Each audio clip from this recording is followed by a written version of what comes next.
this is May. I am the host for a beautiful show called Hot Life and Hot Love, helping divorced moms to answer life's biggest question. Why do I work so hard at everything and I'm still not happy? Today I'm here with Lisa Freed, the original rebel-hearted woman. She works with women every day, helping them to work less, play more, and finally be financially free.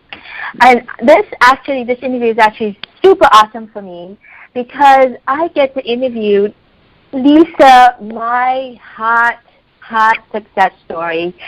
She has been my coaching client for the last 9 months or so, and she is rocking Edmonton with her success through her work, through her coaching work with her women.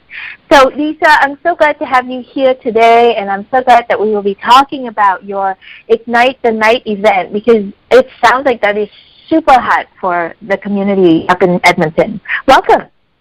Hi, thank you. It's so good to be here with you today, May.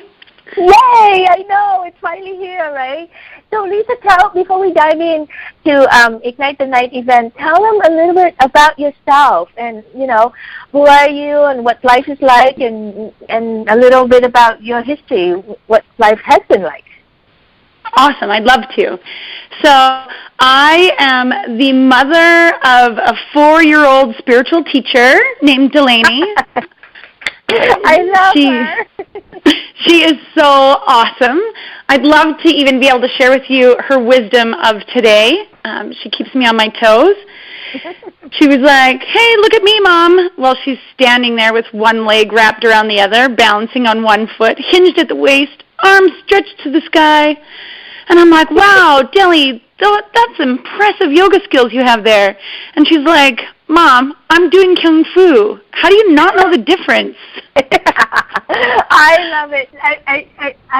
I love hearing about these things about her. She certainly is remarkable. Yes. I'm also a wife to probably the sexiest man on the planet. I think so, anyway. He's incredibly supportive of every little thing that I have on the go, which is usually a lot. And we really have a lot of fun together. As well, I'm totally rocking it with my business, and I get the opportunity to travel. I just got home from Mexico a few days ago, and I'm loving life the way that it is.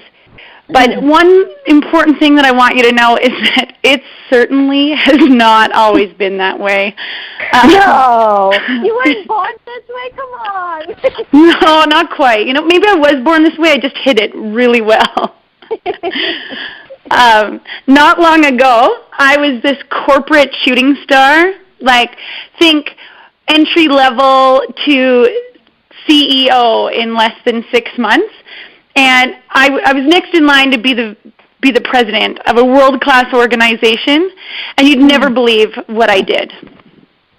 What did you do? I had this moment of self-doubt. Yeah. And I totally shot myself in the foot with it. And I quit in the middle of a motherfucking hissy fit. Nothing but class. And you swear. Occasionally.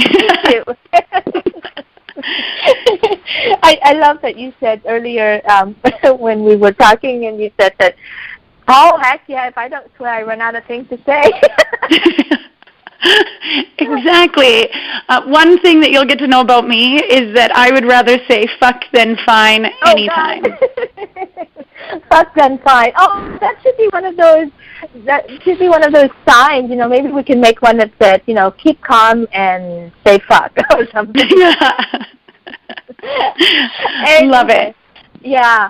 So tell me. I love the title, Rebel-Hearted Woman. What does that mean to you? I'm a big believer that we as women are very powerful creatures, and we spend so much time trying to conform to society and their ideals for us, and that just doesn't work for me. So I found that the only way that I like to follow the rules is if I made it up myself.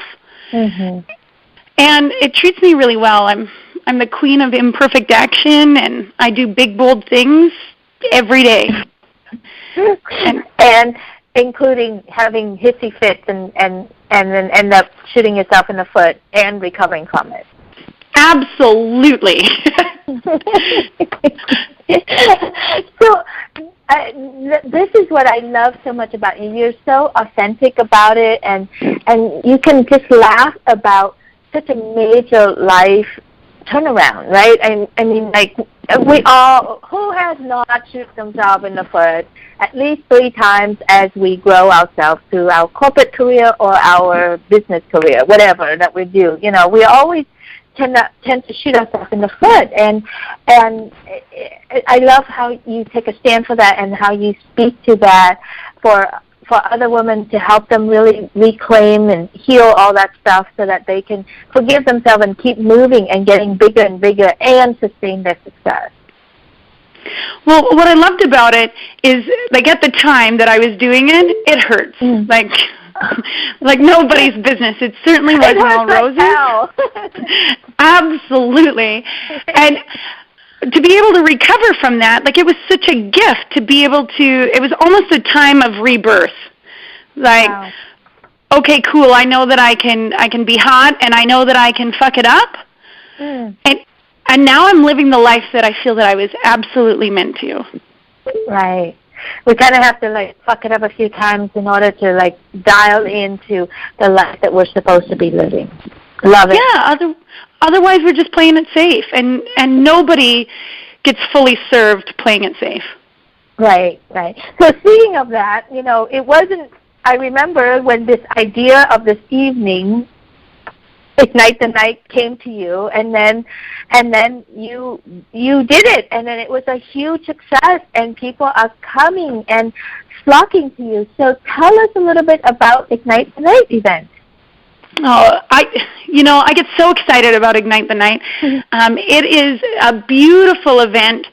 We use one of the best chefs in the city. We have a huge wine expert for North America who provides the wine. We get to enjoy a 4-course meal that's just decadent. We're going to be trying 5 different wines, and the room's going to be filled with other rebel-hearted women. And it's just such a powerful experience to show up dressed in all your finery and your hottest heels, and then throw table manners out the window. Why is that so important? I think that a lot of times if we try to force ourselves into this little mold, like, you know, what's she thinking about me? And, oh my goodness, what if I have spinach in my teeth? And we do all this stuff, like trying to build these masks, and really we're not building lasting, deepening connections that way. So if we allow ourselves to really have this space to show up as we are, as powerful, brilliant, strong, beautiful women, so much more can get accomplished there from that place.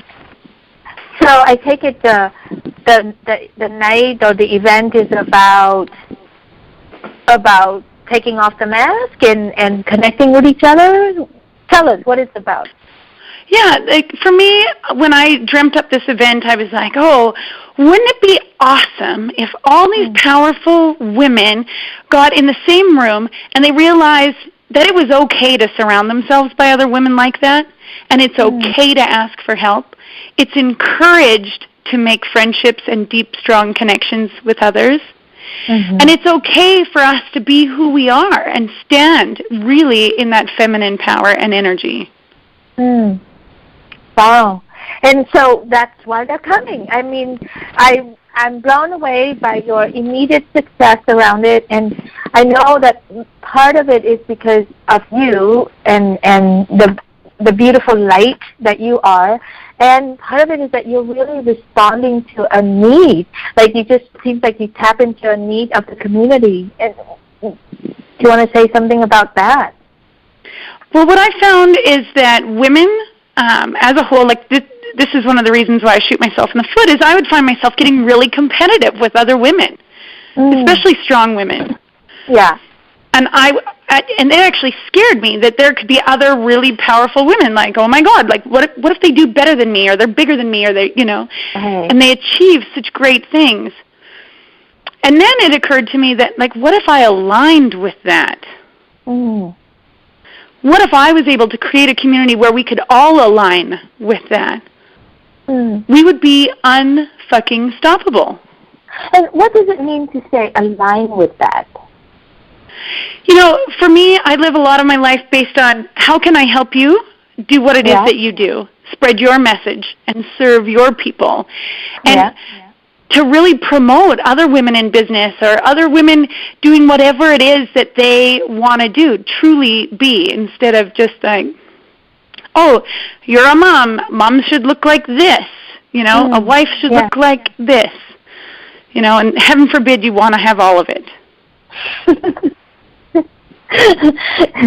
So it sounds like this is like a space where they can come and be their best and look their best and be their sexiest and hottest self, and they wouldn't be judged for that, but they would be celebrated for that. And they can also be their vulnerable self, where they can show a little imperfection, show a little realness, and still be loved and celebrated. And actually, we probably have more fun that way. Absolutely. I love to see anything that's real. So if that means that I get all choked up, or what you'll find sometimes is if I have to speak even just before we took this, I was like, oh my goodness, like I'm nervous about this. Aww. And as soon as I state it, that feeling goes away and I'm able to like really move on to what the next thing is instead of trying to hide it. Yeah. And I can't. For some reason, I keep seeing the bottle of wine, and we have great wine. Because it's like, and we have great wine, and great food to go with it, to really like fill our senses up with both the yumminess of the food and the wine and the community. Absolutely. Life is so much better with great wine. Now that's a quote tile. I was going to say something really poignant, like, life is all about pleasure and senses, which it is, and it's about being present, but, give me a good dessert and a great bottle of wine and look out. There you go. And a bunch of great women in hot, great clothes. So it just can't go wrong. Absolutely. Yeah. So do you have an upcoming one sometimes, or how? When, where, and how? Okay, so it's really simple. The next event is on March 15th, so time's really running out. We're just about sold out. We have 8 seats that are left, and I would love to have you in the audience. I would absolutely love to meet you, give you a hug, and cheers. So if you are interested and you want to be there, then I ask that you email me directly at lisa@dreamit.achieveit.ca and write "Save me a seat!" ! In the subject line, and we'll make that happen. Or else it get lost in all the rest of the stuff, right? Yeah. So let me repeat that. So it's lisa@dreamit.achieveit.ca, and put it in the subject line. Save me a seat! ! And then she'll take care of you. That's super hot. Love it. Thank you. Thank you for spending a little time with me today, and for explaining what happens at these Ignite the Night events that has women flocking to it from all over Edmonton and the external areas around there. So I'm super proud of you and super happy for the women to have you creating this event for them and filling their heart with love and success and inspiration. And I thank you so much for giving me the opportunity to spend the last few minutes talking about it, because nothing makes me happier